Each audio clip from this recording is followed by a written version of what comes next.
Hoje a gente vai falar sobre os códigos para eliminar a insegurança de anatomia na prática. Anatomia na prática, a gente está falando de anatomia palpatória, anatomia de superfície, para vocês terem segurança em anatomia palpatória, para vocês nunca mais esquecerem nada e aprenderem de verdade. É dessa forma que você aprende de fato.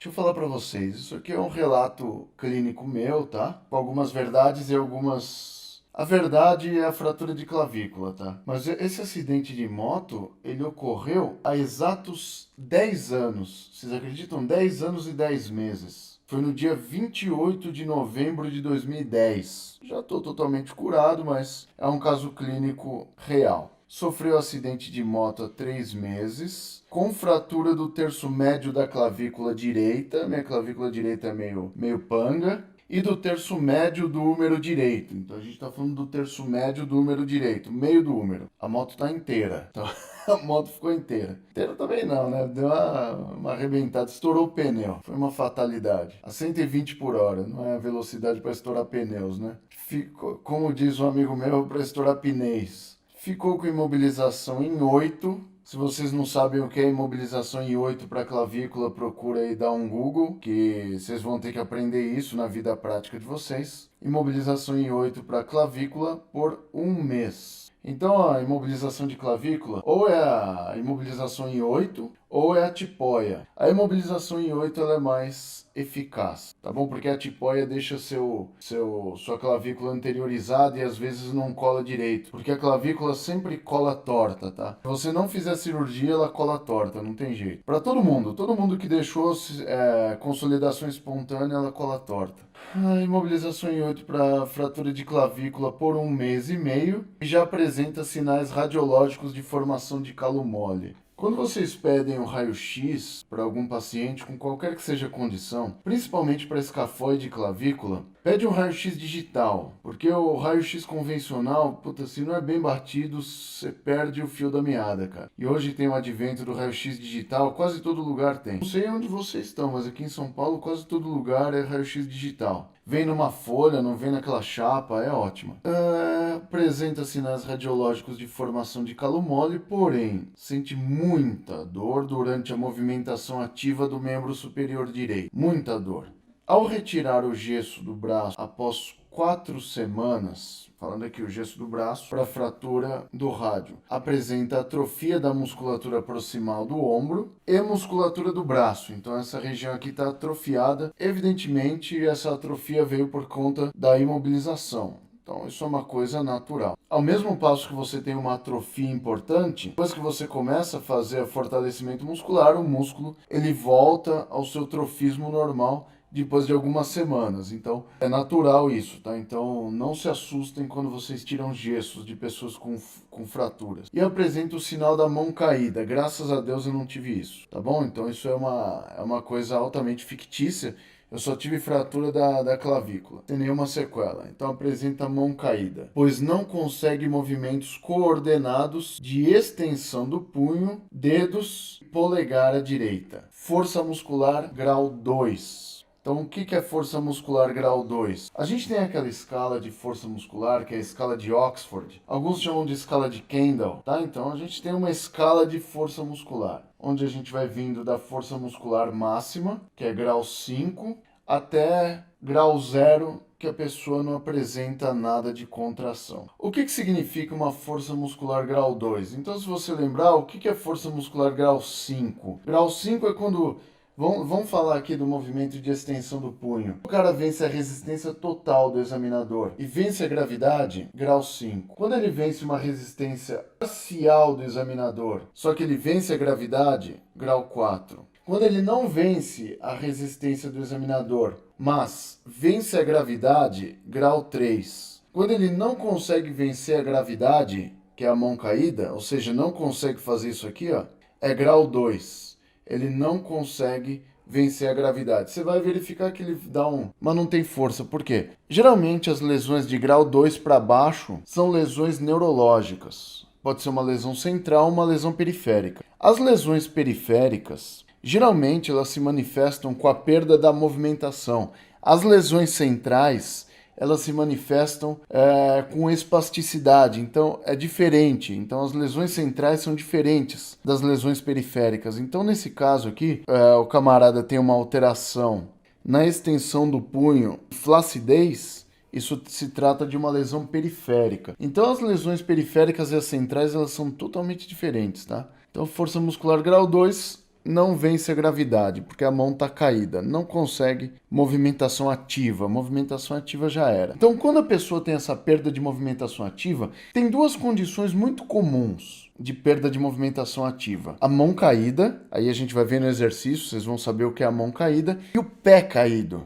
O pé caído, que é uma consequência da lesão do nervo fibular comum. É a mesma coisa, você vai ter uma flacidez, então a pessoa fica com o pé equinovaro e não consegue levantar o pé, tem que usar uma tala lá no pé, até restabelecer uma parte da movimentação, que geralmente não volta completamente, fica com algum grau de sequela ali. Os movimentos de flexão de punho e dedos,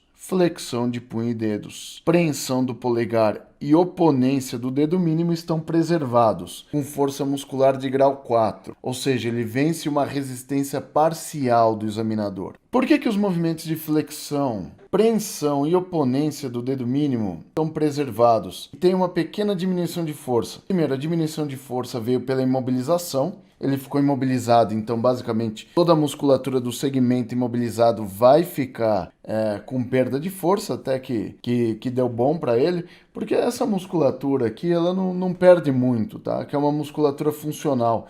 Tanto que quando a pessoa está com gesso ou está com imobilização em tala, você pode colocar na mão da pessoa já uma bolinha ou fazer movimentação ativa da mão que não pega nada, tá? Então você pode complementar com a fisioterapia, não tem treta nenhuma aí. Sensibilidade preservada na palma da mão direita e hipoestesia no dorso da mão direita. Então, no dorso da mão tem uma alteração de sensibilidade, diminuiu a sensibilidade. O termo hipoestesia, hipo é diminuição, estesia, sensibilidade. Então, assim, preservada no dorso, preservada na palma, hipoestesia no dorso. O que isso mostra pra gente? Eu já vou dar uma dica para vocês. Se a sensibilidade da palma está preservada, flexão de punho e dedos preservado, movimento do polegar preservado, significa que o nervo mediano está intacto. Não há lesão do nervo mediano. Então, isso eu posso garantir para vocês pelos sintomas da pessoa.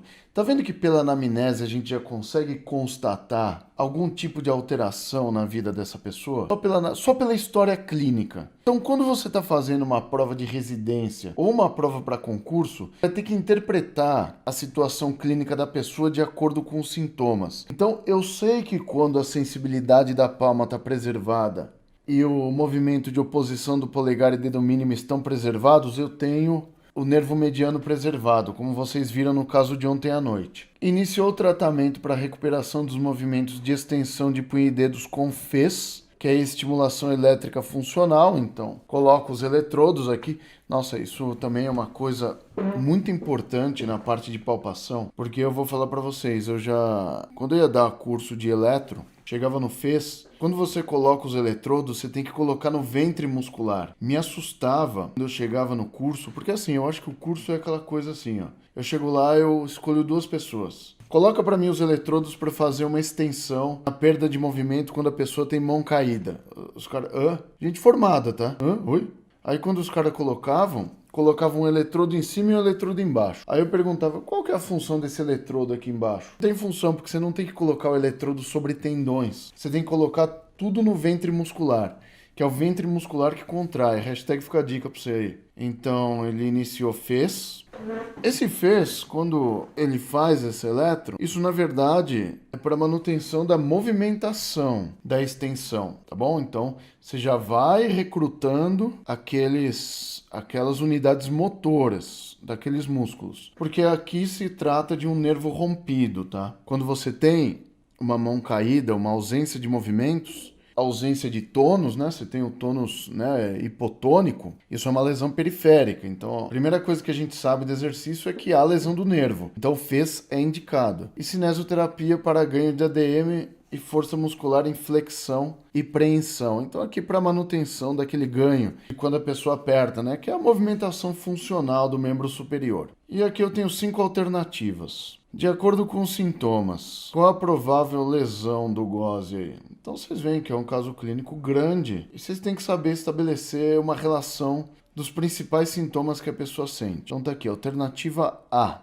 A fratura de clavícula levou a uma lesão supraaxilar dos nervos mediano e ulnar, levando-o ao quadro de mão caída. Então vamos lá. Fratura de clavícula levou a uma lesão supraaxilar dos nervos mediano e ulnar. Então eu vou fazer o seguinte, agora eu vou aqui pro meu bonequinho. Então vamos colocar os nervos aqui, ó. Fala da fratura de clavícula aqui. Então eu tô falando aqui, eu vou desenhar então a fratura de clavícula. Sabe que dá para fazer desenho 3D aqui, né? Olha que legal isso aqui. Vou pôr no 3D, olha que bacana. Então a fratura do terço médio de clavícula aqui, ó. Então uma fratura do terço médio da clavícula. Quebrou aqui, ó. Tá quebrado aí.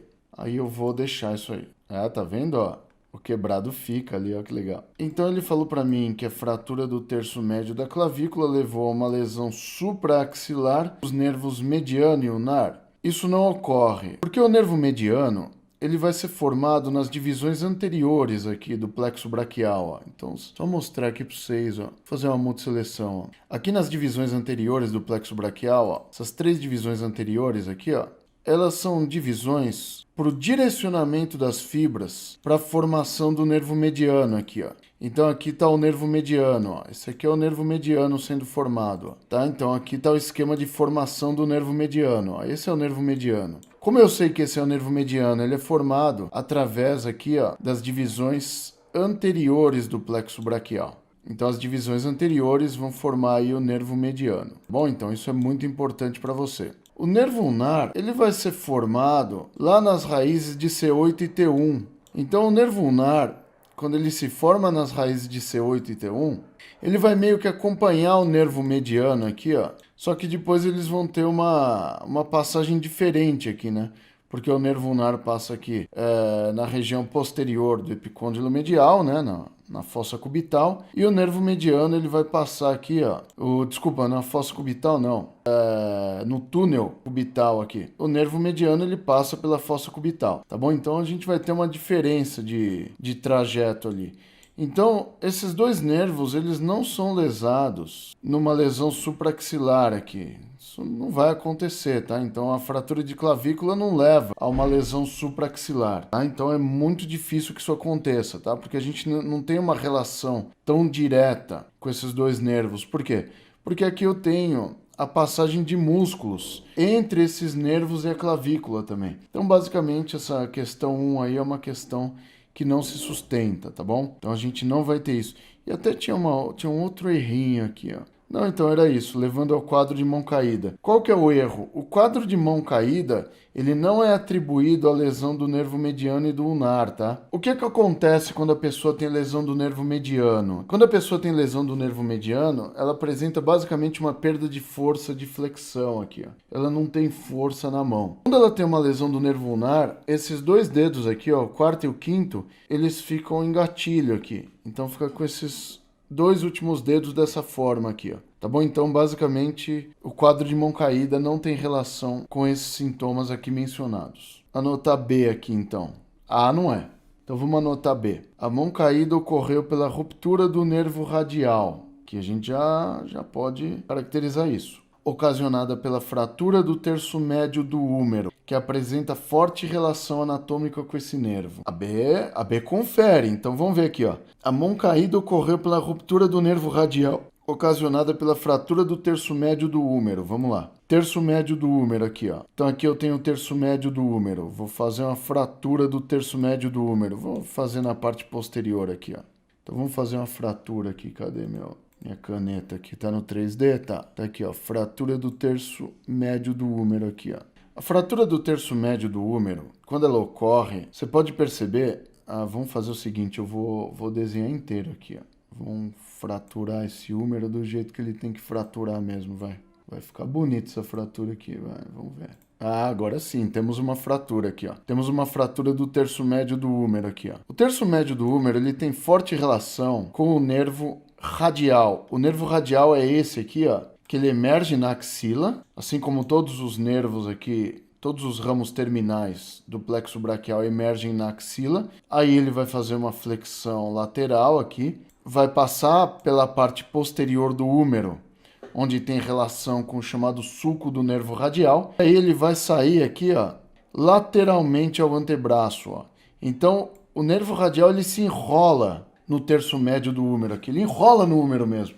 E aí, quando você tem uma fratura do terço médio do húmero, não é incomum uma lesão associada do nervo radial, porque fraturas em ossos longos geralmente geram bordas de faca, e essas bordas de faca podem romper artérias e nervos. É a complicação que a gente tem de fraturas desse tipo. E essa aqui, como é uma fratura supracubital, né, acima do cotovelo, o que acontece?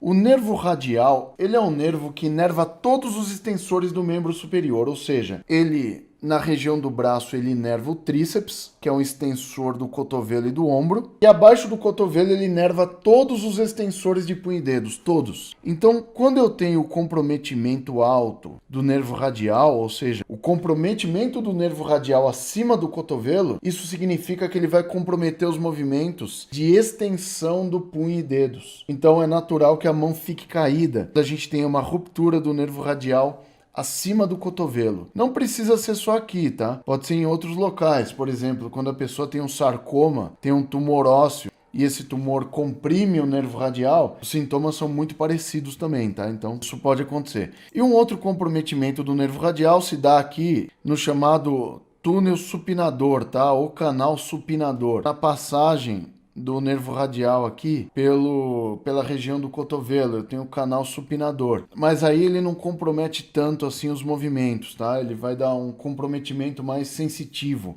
O nervo radial, ele vai emitir um ramo sensitivo para o dorso da mão, que é o nervo interósseo posterior, tá? Então aí a gente vai ter um comprometimento sensitivo, tanto da parte posterior do antebraço, quanto do dorso da mão, que é o que foi explicitado aí nesse caso clínico. Então a alternativa B parece ser uma alternativa correta, mas vamos ler as outras também. Então a mão caída ocorre pela ruptura do nervo radial, beleza? Então fica com a mão caída. É assim, ó. Se você não sabe nada sobre mão, eu vou te contar, jovem. Mão caída, ruptura do nervo radial. Quarto e quinto dedos em gatilho, ruptura do nervo ulnar.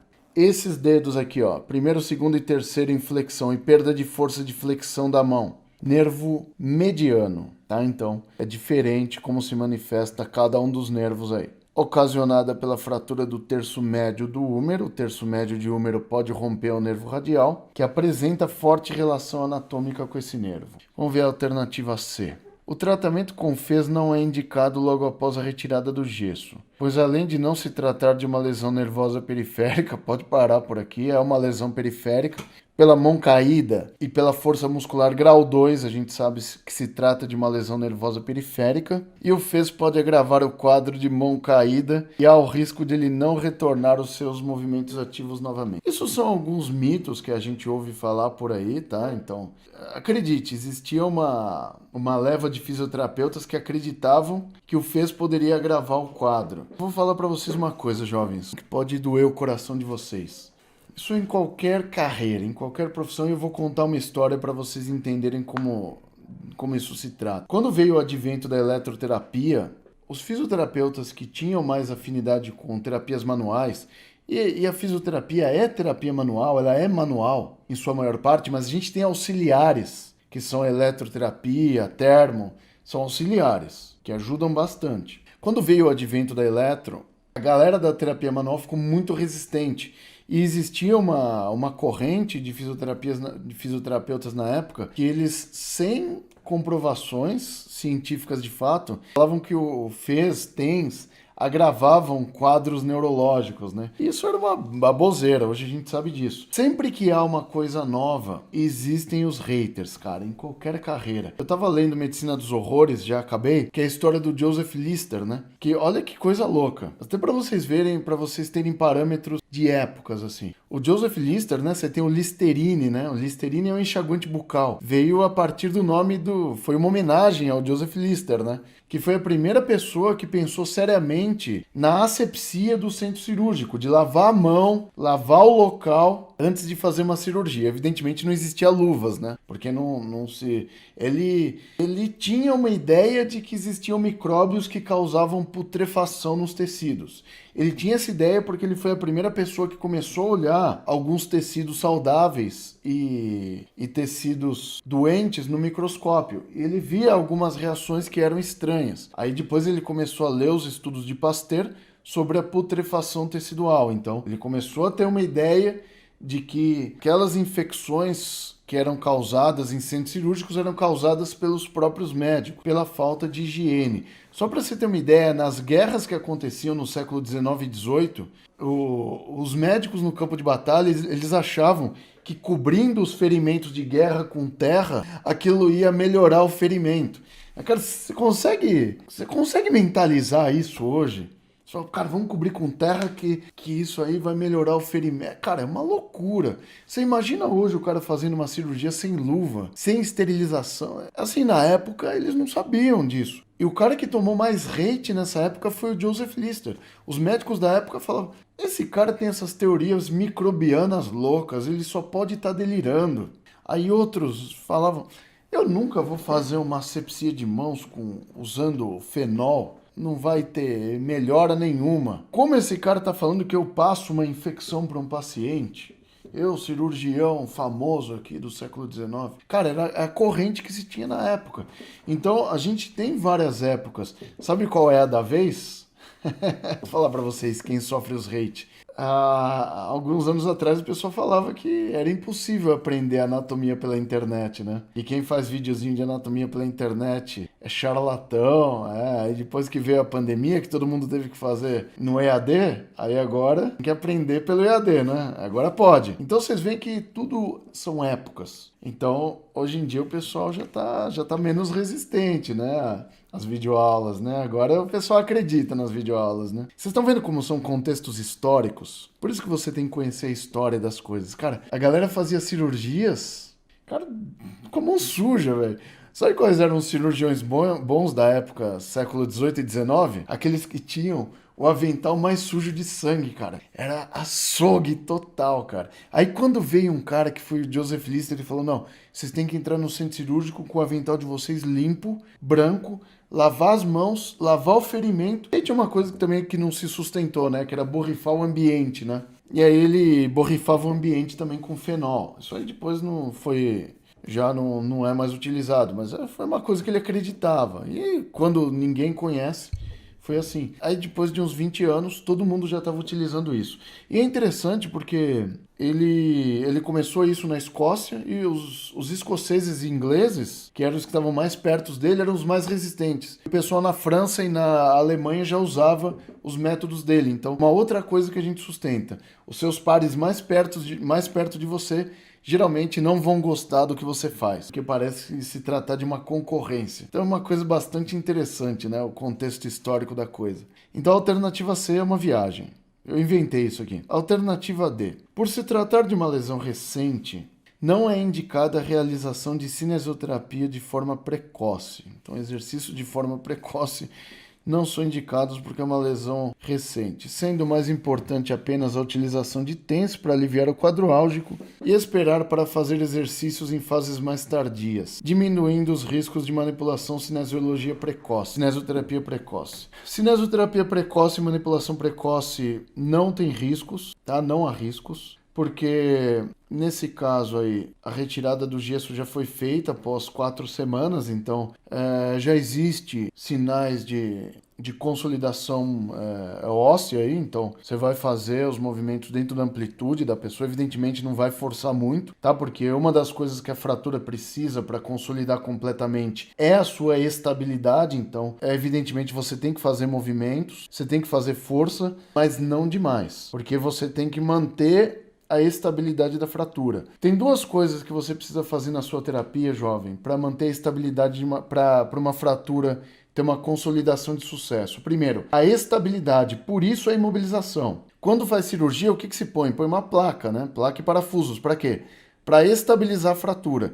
Teoricamente, uma pessoa que pôs uma placa e parafusos nem precisa da imobilização, tá? Mas é feita a imobilização. E uma segunda coisa, vascularização. A estabilização é importante para a angiogênese, para formar novos vasos. Esses novos vasos, eles levam cálcio e fosfato para a fratura, para fechar essa fratura, entendeu? Então é importante que haja estabilização e vascularização. Se você manipula antes da hora uma fratura, se ela começa a se mexer, você não tem a angiogênese, entendeu? Você não vai ter a formação de novos vasos, porque quando está formando, eles rompem. E aí você nunca tem a vascularização do tecido, entendeu? E evidentemente, se você manipula, você vai romper os vasos sanguíneos. Evidentemente, você nunca vai ter estabilização, porque nunca vai formar o calo. Então a estabilização depende da vascularização, que depende da estabilização. É uma coisa louca, a consolidação de fraturas. Então essa alternativa D aqui é uma viagem. E a alternativa E, alternativas A e B estão corretas. Não, a alternativa A está errada. Somente a B está correta. Segundo o caso clínico do Gozzi,